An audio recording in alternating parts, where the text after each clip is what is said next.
Morning with Wallace Chapman.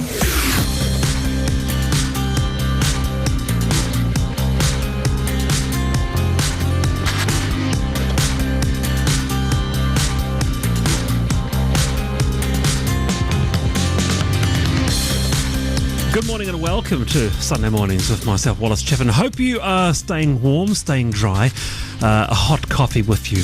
Well, the Human Rights Commission blasts John Key over the GCSB, the Government Communications Security Bureau. The new Crown Manager for the Christchurch Council starts tomorrow.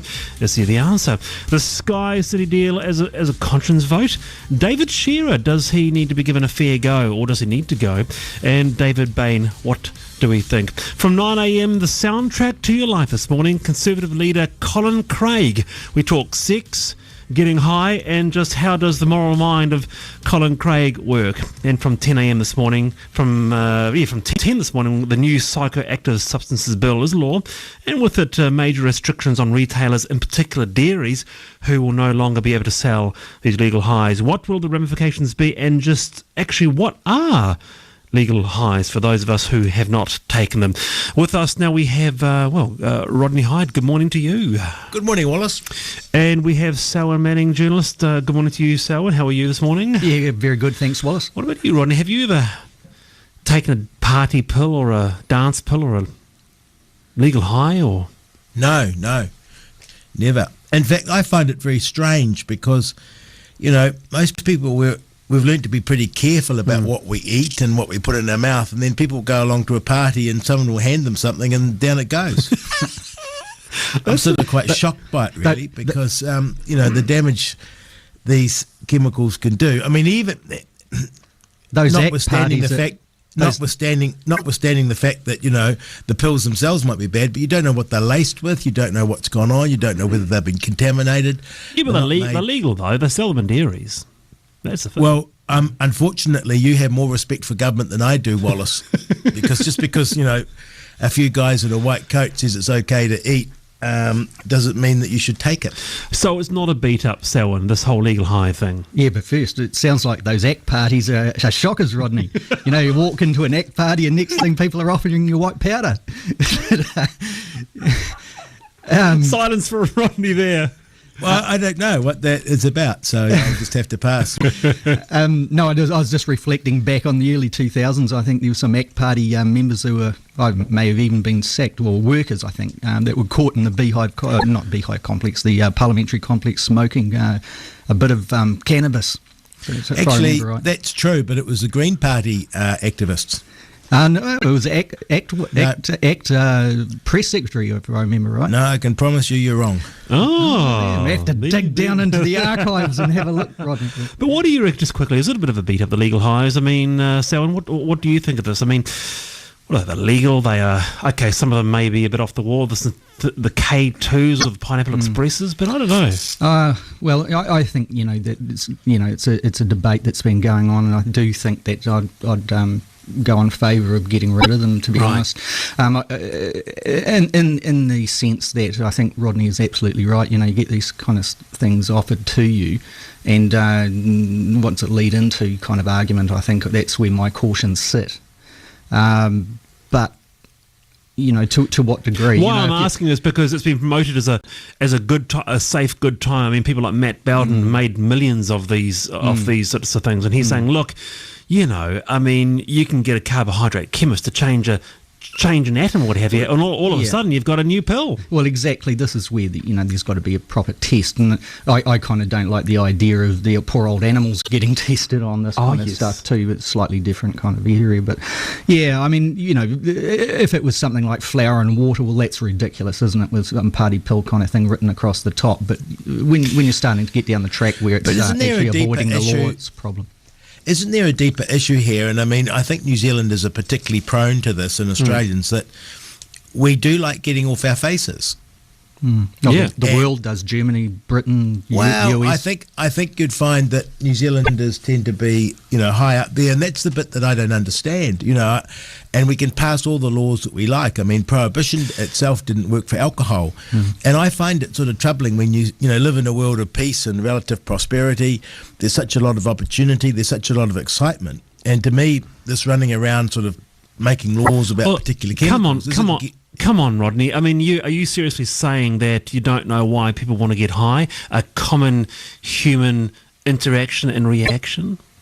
Yes, I am saying that. I don't understand it. I don't understand why, given that, this wonderful mind that we have and all that we can do with our mind, why people want to trash it. I don't understand it at all. Do you? I do. I absolutely do. I understand why people want to have a glass of wine or half a bottle of wine or... Well, a glass of wine doesn't trash your mind, does it? But, taking a party pill or getting absolutely trolleyed, like you see people... No, but we don't have a party pill problem in New Zealand, but we have an alcohol problem in New Zealand. Oh, no, I agree with that too. But, I mean, it seems to me we're not asking necessarily the right questions. I mean, what is it that our young people seem to me... And, I mean, I had this with friends. I had friends at school. I had friends all through my life who would go off the rails with alcohol or drugs. And I could never understand particularly what it was about them. But you could see right from day one, they had a very bad attitude to getting wasted. Yes. They loved it. Yeah. And there's other people that could experiment with alcohol, could experiment with drugs, and they'd be fine. And it seemed, they'd say, oh, yeah, that was interesting, and sort of move along, if you like. And I think there's an interesting question about what is it that actually sees people abusing what I think is the most wonderful thing in the universe, the human mind. Well, that's a good... I guess what I'm asking you guys, though, is, I remember talking to journalist Gordon McLaughlin, and he was saying that, look, alcohol in New Zealand is probably one of the big issues of the century, and the way we use it and abuse it. That's absolutely true. And it's been, through political discourse, it's been a topic that's been around forever in New Zealand society, but the party pill thing is more of a media issue. Maybe. Selwyn. Maybe. I once again come back to that premise of, exactly what kind of party pill we're talking about here. If it's something that's like flour and water and it's just basically going through the motions, well, I think the state's got no obligation to get involved in that type of thing. But if it's something that is actually, changing the molecular structure to actually get a result in a legal way that would otherwise be illegal, then you've got to stick to the sanity on that and do something about it. But I think it's a great debate that you and Rodney have just stirred here, in the sense of why is it that we want to go that way. Rodney, as accurately, I think all of us, and listeners included, I'd imagine, would know people that they think, that person is actually vulnerable to going down that slippery slope into some sort of addiction, addiction complexes, etc., etc. Maybe there's something in looking at those things that are obvious to a lot of us in the front end and doing something about it for the people in the before it actually develops. But the party pill issue is quite separate to that, isn't it? We're talking about that for the whole hour from 10 to 11, so stay with us on that one. I just want to bring up this the Christchurch City Council Chief Executive Tony Marriott. Now he faces an investigation into what he knew about the poorly performing building consents unit, a guy, Selwyn, that was highly paid but didn't seem to be doing his job, at least on the face of it. What do you think about this? Oh yeah, no, and one of the big problems here, I think, is that the elected representatives in the council were obviously putting a lot of trust in this guy. Obviously there's an inquiry to be held, and in some ways I think we do have to observe those things of seeing what the inquiry unearths to be up before we form our opinions on this. But in the front end, has the common sense thing would be, has the public been served by this guy and the structure, management structure around it? Seems not. Big problems there. Surely the mayor and the councillors should have been able to pick up these signals before the media did. You'd know a bit about this, Rodney, being, working and looking closely at council issues. What do you think? I mean, stood down after international accreditation in New Zealand found the council failed to audit consents thoroughly. It's amazing.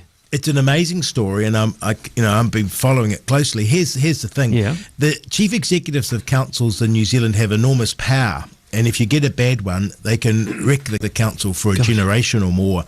And they have enormous power because essentially they employ all the staff and they control all the information that goes to the council. And there's no contestable advice. And my recommendation has always been that there should be an outside body, like the State Service Commissioner, appointing them and monitoring them, not the council and the mayor themselves. I think that'd be a good start. In this particular case, clearly there were problems with Tony Marriott and the mayor and the council. But in terms of this accreditation, I'd never heard of this accreditation agency in my life before. Really? No. Second, I had there are some shocking and woeful stories of various councils around New Zealand performing very badly in the consents area, and so I was surprised that this accreditation agency popped up and pinged the council, and then I was triply surprised to see that the ministry, that Moby Ministry of Business, God, it's a mouthful, whatever, it came out and said that there was no issue of safety with this buildings, that it was sort of like a technical issue. And so I just wonder what the hell's going on behind all of this. It's I can't get to the bottom of it reading the newspaper reports. Who's going to be issuing consents now? Well, the council will continue to do it, but it'll be overseen by a commissioner. But again, there's been no documentation or certainly no report of what actually was wrong.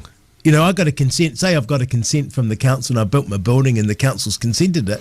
I'd be interested to know what was done wrong in that process. Well, let's look at that. Would the public interest be satisfied by the inquiry that's going on now, or is that just a proportioning blame type of inquiry? Is it going to address these things? And once again, does it get back to the core issues of making sure that people are going to get their consents, get back into homes, for example, during a period where they're already screaming out that insurance companies haven't been delivering? So, it is a nightmare all round.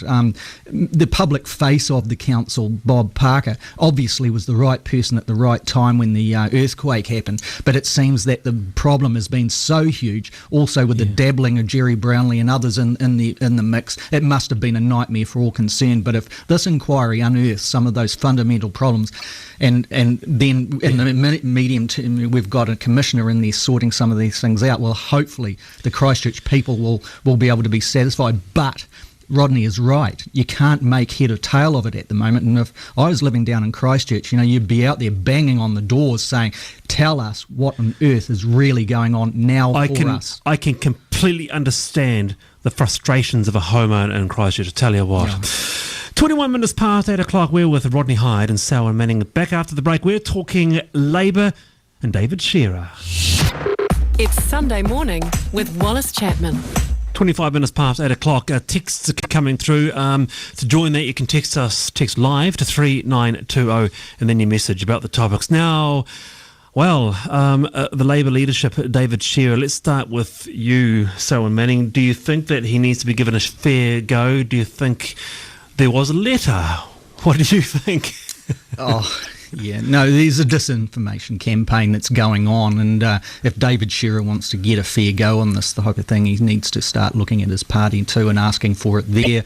It's a pretty... So there is a disinformation campaign in going my on. view, I mean, I was kind of privy to some of it starting last Sunday before it came through. Is that right? The messages were that there were various people in the Labour Party caucus that were starting to talk to each other about a future, and what was being suggested to us, whether or not it was true or not, is another thing, but it was being presented to us by people that were not direct. It wasn't direct, how would I put it? The MP was not talking to us, but there was what we believed was a buffer. And credible people, but there wasn't. You weren't able to get it confirmed by the other faction. So why didn't you go out and tweet it? Me, because I was just going to say that because you didn't have the other factions confirming it. So you'd want this kind of thing. I think you need to triangulate it. And it sounded like when Duncan Garner, put it out on the tweet, that he had a couple that were confirming that there was something like this going on from what Duncan has said, and you need in my view, you need a little bit more, but I can understand Duncan knowing that this was probably getting close. Rodney Hyde, can you sympathise with David Shearer and the possible coup? Oh, very much. I think everyone that's been a political leader, even of a small party, has had to suffer this, particularly when you're not doing well. And I think it's terrible, personally. I think the media are making a mountain out of a molehill with it, and they should get back to reporting what's going on rather than actually becoming a player in it. And the reason that I say that is that David Shearer's got a big job to do. And his big job is actually to hold the government to account. Now, at the moment, Labour is saying he's our guy, and we should, as a democracy and as a people, get behind him and say he's the guy, right?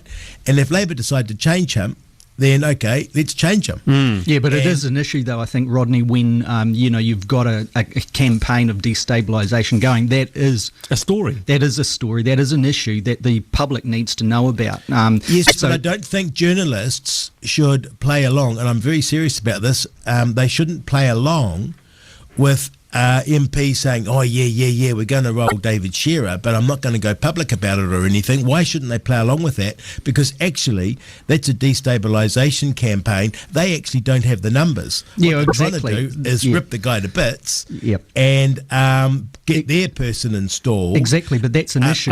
So you've answered my question. Should David Shearer be given a fair go by the media and Rodney Hyde? You're saying yes.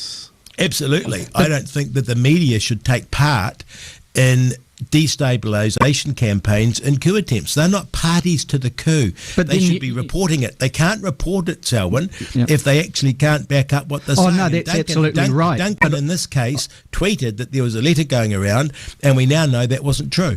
What we do know, Rodney, is that, you didn't stop the media from reporting all of this type of stuff when you were having a go at Winston Peters, when you were still back there over the... but the great thing was, what I was saying was true, and I could demonstrate it. Well, and that's debatable in many courts too. But the issue here is really that there is something going on inside the Labor Party relating to the leadership. There are alternatives being talked. That is an issue. The guy's a poor performer. The guy could be our next Prime Minister potentially, so the public needs to know. Stay with this topic. This is fascinating. We're going to be coming back to talk about David Shearer after the break, and also a little bit about the GCSP. I know we've talked about this before, and also online shopping. We're with Rodney Hyde and Selwyn. We're back after the news update. It's Sunday morning with Wallace Chapman. It is 8:34. Text coming through. Hi, Wallace. A good present for Kate and William would be something made from the beautiful New Zealand power. Someone else says, or Jan says, how about a possum merino blend bedspread? Mike says synthetic cannabis is as unhealthy as alcohol, addictive, destructive. Marijuana is good medicine. Mike says no charisma. David Shearer is unelectable. Let's talk a little bit about that first up. By the way, you can text us here. Text live to 3920.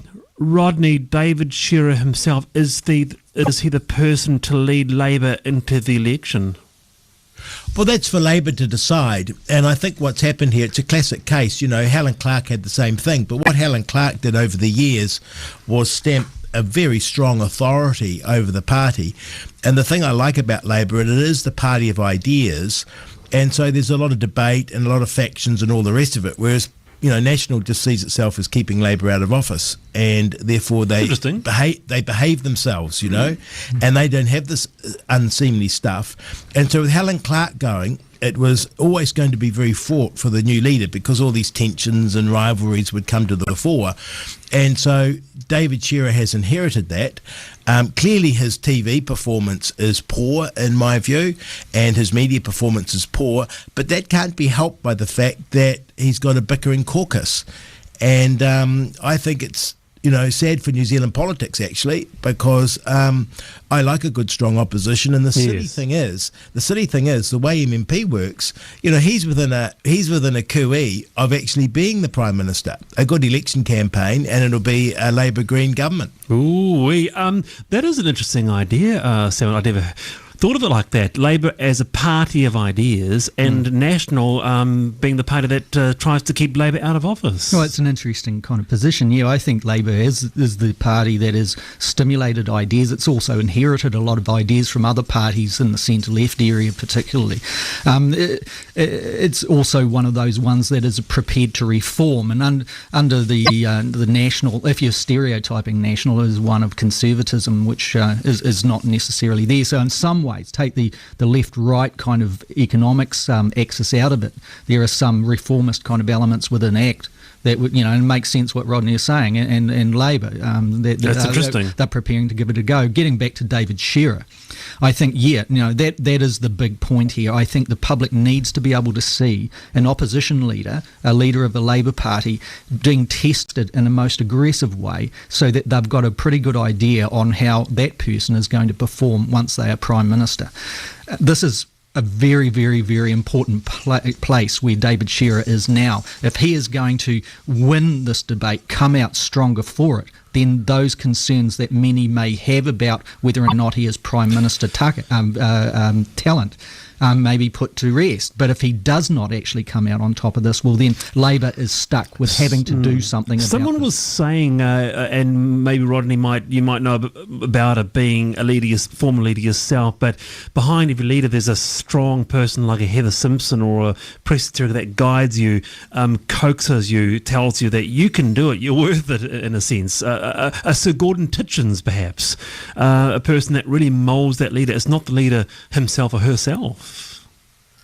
Oh, I think a leader has a lot of support people, including MPs, and including family. And quite often, Helen Clark had Heather Simpson, who was, famous for being her advisor and enforcer, and that when you were talking to Heather, it was like talking to the Prime Minister herself. Likewise, John Key has Wayne Eagleson. Very true. And, they can do a lot of the Prime Minister and the leader of the opposition by their nature, they're out of the office a lot, meeting people, going around, and back in Wellington, there is this person that's, running the shop while they're away and making decisions on their behalf.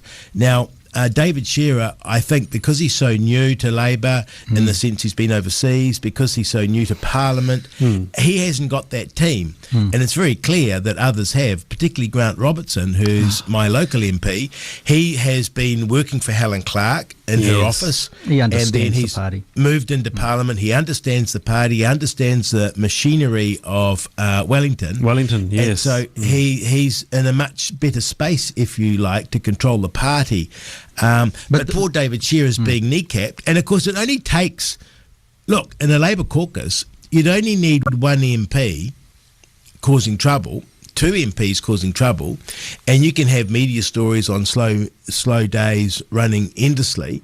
And over time, that will kneecap you. And that's what's happening to David Shearer. He's being kneecapped from inside. There's a destabilisation campaign going on. But what my point is with David Shearer is Labour had a huge opportunity to roll out his backstory, to actually put him right at the front of identifying where New Zealand is on the global stage. Are we going to be an independent Pacific Island state, for example, which seems to be the Labour way? David Shearer's backstory, meaning, he's been with the UN and crisis zones, conflict zones, would suggest that they would push that out, accentuate his strengths, as opposed to those weaknesses of, former leaders knowing the party apparatus backwards and forwards. I just shake my head on why have they not brought those aspects of David Shearer to the fore. Can I try and answer that, I think? I know David well, and I was at university with him, and I helped him with his thesis, 25 years, and I've kept in touch with him. Oh, is that right? Yes, and he's a great guy. And in a funny way, his problem is he doesn't have the ego of a politician.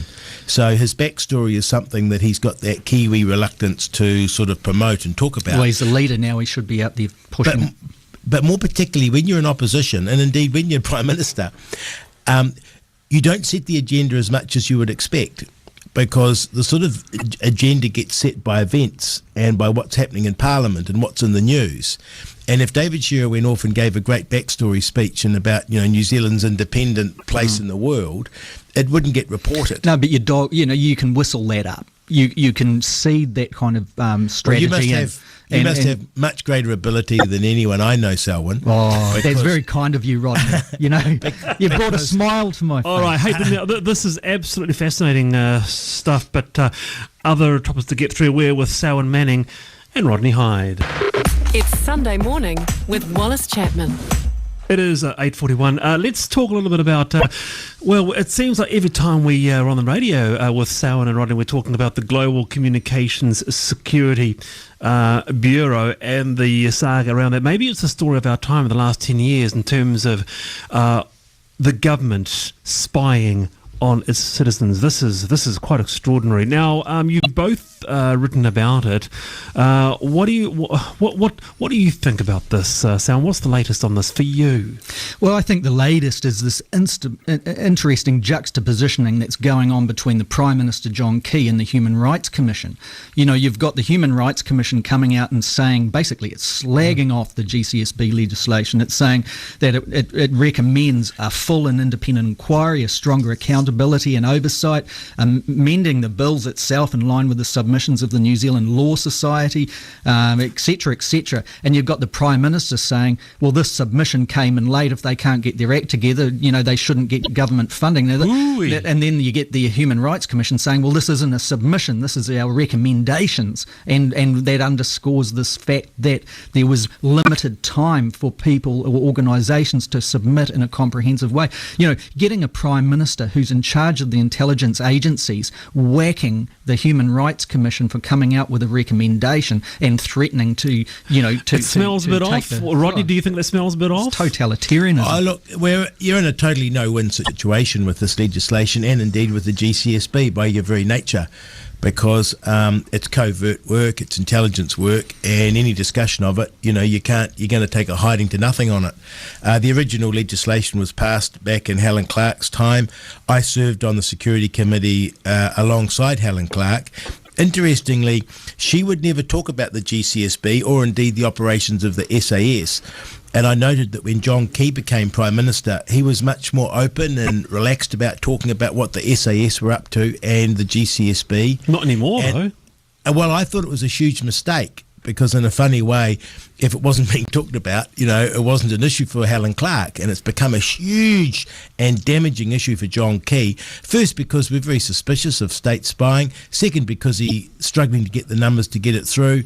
And thirdly, because of the nature of state spying, he actually can't give adequate answers by virtue of, what this agency does. Well, what answers he does give are just totally abhorrent to the average Kiwi joker, I think. This kind of strong-arm tactic of threatening to take government funding away because he's not getting the answers he wants. Where do you draw a line on that type of thing?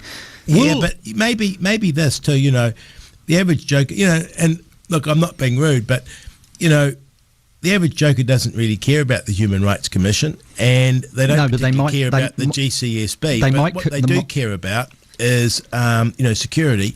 And still, despite all this, they're putting a lot of faith in John Key. And so he's still carrying a lot of, if you like, mana and political capital to get this one through and along. And so I think him having a whack at the Human Rights Commission, we saw that. We've seen that with Prime Ministers through and it's never damaged. Selwyn, the average joker doesn't care about the Human Rights Commission. Is that true?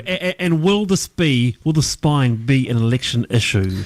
If it bleeds on and on and on, yes, this could potentially be a major failure for John Key, even if he gets the legislation through, that it becomes something that is not going to go away for him. The big problems here are for John Key is not whether or not the public likes what he said about the Human Rights Commission. It is the fact that there is a momentum building where the public does not like what he is proposing to make law. That is creating a state that can trawl and accumulate all communications, whether it be Skype, whether it be your emails or thing, and not necessarily target you as an individual, but collect it all. That information, it does appear, is then sent overseas to sit in databases over there, and at some stage can be used against a person. That's scary stuff, Rodney. Do you not think your information being trawled and collected up and then exported over to that massive building owned by the National Security Agency? Sure, no. And I mean, and that's why, the opposition, if you like, are on such a winner, because it does sound so scary. Well, it is scary. But what we're talking about, as it stands, is less than what Google collects or Facebook collects, and it's the metadata. It's the sort of mechanisms by which people are connecting, so that if you had something, God forbid, like a Boston bombing or whatever, anywhere in the world, you can actually very quickly get on who's contacted whom, who's in touch, where else, what else might be going on, and it's the price you pay, if you like, for living in security and gathering intelligence on particularly bad guys. Now, here's the thing. No one who's against this that I've seen is actually against having an intelligence gathering agency. The point. The issue is the mechanism of oversight, and the opposition calls for an inquiry. Yes, and exactly. I mean, Oversight. that's a proper debate to have. It because is. the difficulty is it's being presented as an attack on John Key at every opportunity, and I would have hoped that the security of New Zealand would be above whether it's John Key or David Shearer or whatever. Look, we should be focusing on the issue here, which is proper security for the country and proper oversight. There are two big issues here. One of the most is whether or not what the GCSB has been positioning to do should be looking at engaged on issues of criminality, not widespread collection. On public citizens. So therefore, there's a strong case and a strong argument that if there are issues of criminality that are in our communities, etc., then yes, the police should be the lead agencies on those.